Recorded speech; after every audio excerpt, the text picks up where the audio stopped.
Welcome to Physics Made Easy channel. Now I shall be doing important concepts on you can say diffraction and polarization, from where the questions are most likely to be asked, and which are also important in interviews, whether you appear in the interview of a lecturer or somewhere else. The basics are always emphasized and basics are always important, and if you lack in basics you are nowhere in your subject. The very first concept of is the concept of Fresnel distance. Now Fresnel distance is basically the distance up to which wave optics is valid. No, ray optics is valid. Fresnel distance is the distance up to which the concept of ray optics is valid. So this is the very basic thing that comes out of this concept, and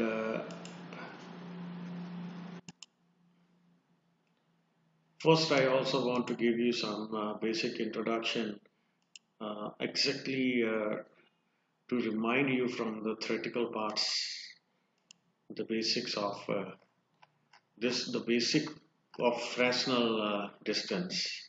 This is the distance up to which, as I have already reiterated, that this is the distance up to which wave optics, no, ray optics is valid. Now, this is the concept of Fresnel distance. Now I will focus on this very part. I have already taught you the concept of Fresnel distance. Now, Fresnel distance is the distance at which the broadening due to diffraction, the broadening of image due to diffraction, is just equal to the size of the obstacle or the aperture. This is that distance. Now if someone is here, then he never feels that light does not travel in a straight line or light is diffracted. If someone is observing the aperture from a distance beyond the Fresnel distance, then he will observe that there is encroachment of geometrical shadow. Now this is the actual size of the aperture, but this is the observed side of the aperture. Now this triangular portion is due to encroachment of light, encroachment of geometrical shadow, I will like to say. I will highlight it in different color. This is due to encroachment of geometrical shadow, this triangular portion. This is due to diffraction. This widening is due to diffraction, this much. This much widening of the aperture is due to diffraction. This much widening. I have shown it in with the red color. Actual size is this. The apparent size that is observed, that is this much. So this broadening is due to the diffraction. Fresnel distance is the distance up to which ray optics is valid. Why do I say this thing? Ray optics say that line travels in a straight line. Sorry, light travels in a straight line. Up to this point, this impression holds good, that light travels in a straight line, because the size of the observed aperture is same as the size of the actual aperture. Beyond this, the size of the observed aperture is more than the size of the actual aperture. Let us now come to the problem solving. ZF is Fresnel distance, A is the size of the aperture, and lambda is wavelength. Nothing that typical in this concept, very easy. So you may be given the wavelength, and always try to write it in meters or centimeters, and the size of aperture. Unit should be same, and you just calculate. This is the Fresnel distance. Fresnel distance is the distance up to which ray optics is valid, and beyond Fresnel distance, it is the wave optics that is valid. Now again, now he says that for what distance is ray optics holds good. The same thing. Here you have to find out the Fresnel distance. I think nothing special is required for this concept. And now let me proceed to the next concept. And next concept is typically important. In this concept, we have got diffraction of light at a single slit. Now here, A sin theta is equal to n lambda. Note that this is the condition for minima. Now I will increase the size and bring it in the center like this. Yes, even increase it more. So that is the thing on which we are focusing. So this is a condition for diffraction minima. A sin theta is equal to n lambda. For values of n 1, 2, 3, we get first, second, third, dark bands respectively. And now condition, now again remember one thing, this is the condition for maxima in interference. The condition which is for maxima in interference, the same condition is for minima in diffraction. Now remember this thing. Now the condition in minima for interference is this one. A sin theta is equal to 2n plus lambda by 2. The same condition is for maxima in diffraction. A sin theta is 2n plus 1 into lambda by 2, where the value of n is 1, 2, 3, 4, 5. So this gives us first, second, third bright bands respectively. Now, another important concept is width of central maxima. 2x, this is equal to 2d lambda by a. A is the size of the aperture here and d is the distance of screen. A is the size of aperture and d is the distance of screen. It can also be written as 2f lambda by a. So this is the width of central maxima. Now, this is the central maxima. See this. This is the central maxima.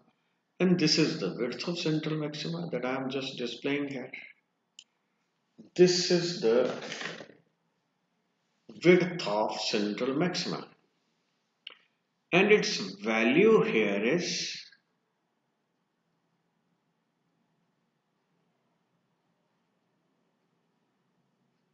2x. Its value here is 2x.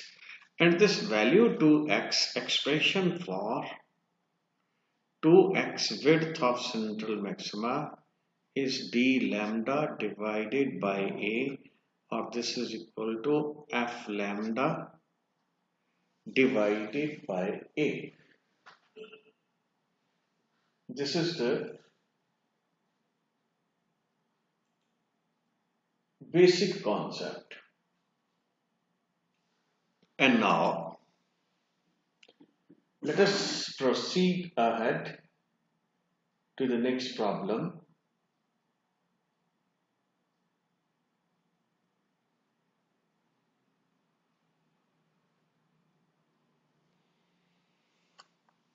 And the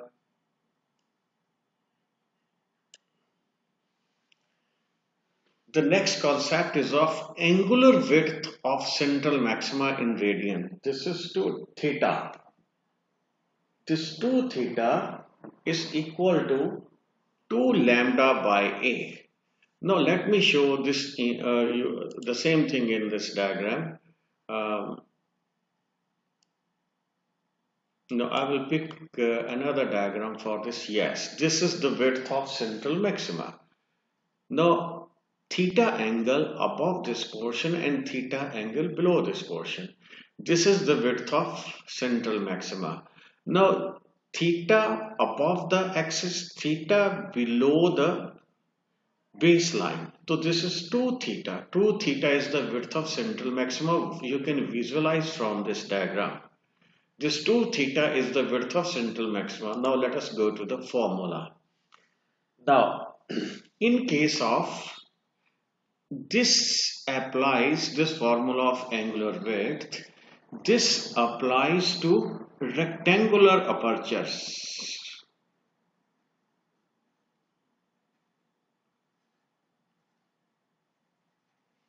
Rectangular apertures. In diffraction at circular aperture, in case of diffraction, we take circular aperture. Now let us see circular aperture. In case of circular aperture, we have got this formula. We replace 2 by 1.22. This is due to Airy's correction. And now, the very first concept, which is quite easy. Now, in this concept, primarily, what is asked is slit of width d is illuminated by light of wavelength 5000 angstroms. For what value of d first maxima falls at an angle of 30 degree. Now this is the condition for maxima. This is basically the condition for maxima. First, now we have to calculate the value of d. We will find out d. Now the value given here at an angle of diffraction angle is 30 degree. I filled here 30 degree, and remember sine 30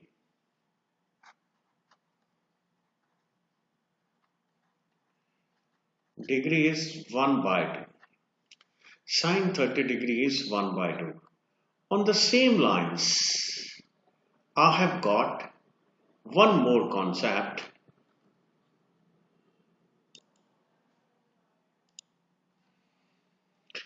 The next problem that we are going to do is a parallel beam of light of 600 nanometer falls on a narrow slit, and the resulting diffraction pattern is observed on 1.2 meter away on the screen.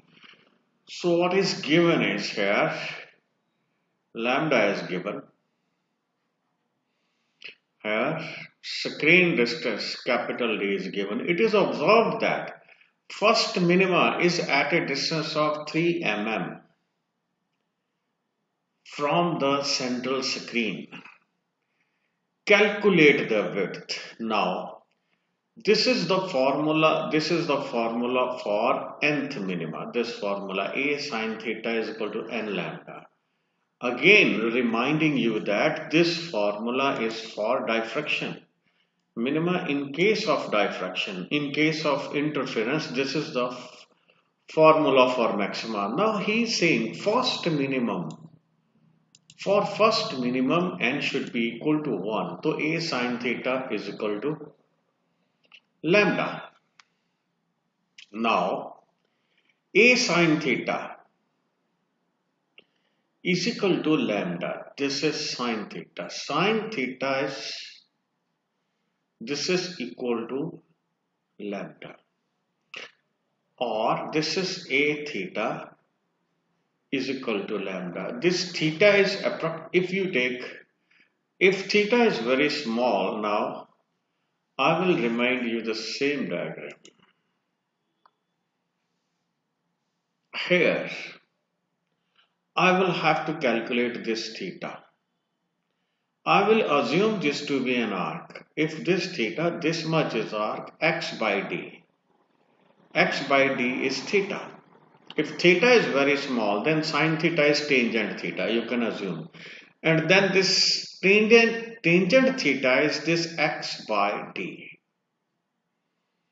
So let me take it as x by d. Now this is A into x by d is equal to lambda, and x is equal to lambda into capital D by A. This is this condition.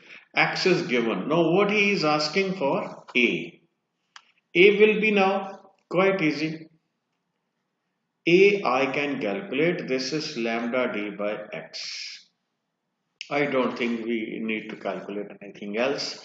So these are the problems on the very basics of the concept. Nothing difficult in this.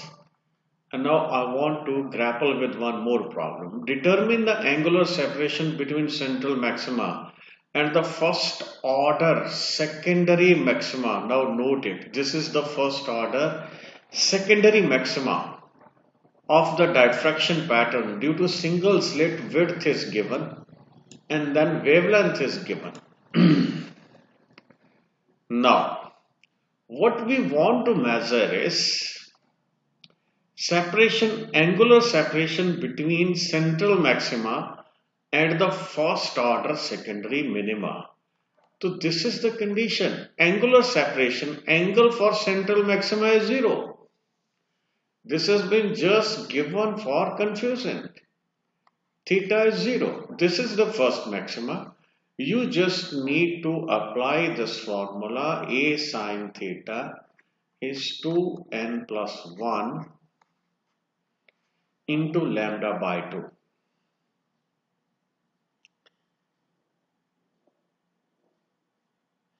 The path difference should be equal to this. A sine theta from here I will calculate sine theta. There is nothing for now I will proceed in my way. Now this n is equal to 1. So here he is taking d, so I will like to take d, otherwise there will be difference. So d is the width of the slit. So from here n is 1, it means d sine theta. If n is 1, 2 into 1 is 2 plus 1, 3. Means 3 by 2. And sine theta is 3 lambda by 2d, where d is the width of slit. From here, if theta is very small, then I can write theta is equal to 3 by 2 into lambda, and here lies d. In this way, we can make calculation. This is first order maxima. Note on this. First order maxima is this. First order minima is this. This is second order minima. And after that, there will be second order maxima, which I am showing you just by this mouse. So I will draw it. No problem. So its height will be much lesser. I am assuming the height to be this. So this is the second order. Second order will be for n is equal to 2. This will be at 5 lambda by 2 d. In this way, you can make the concept clear.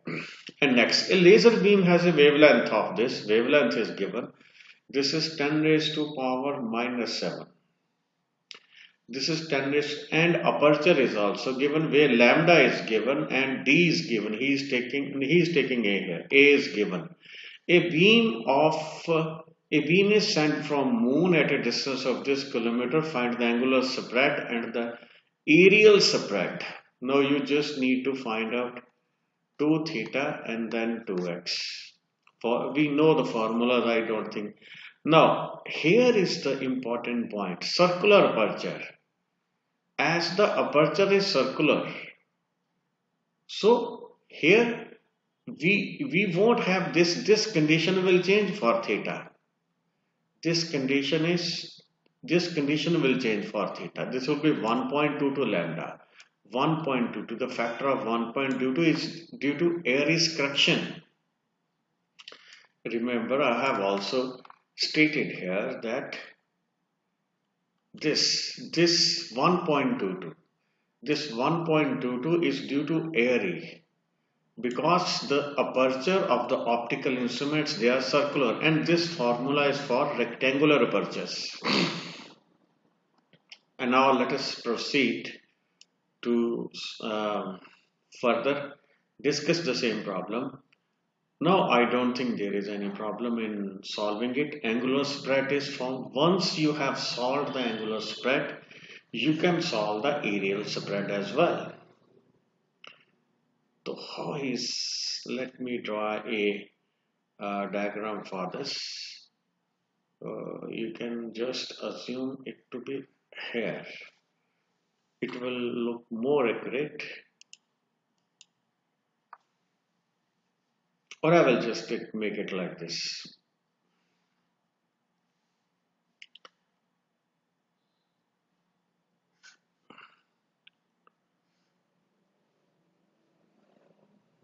This distance.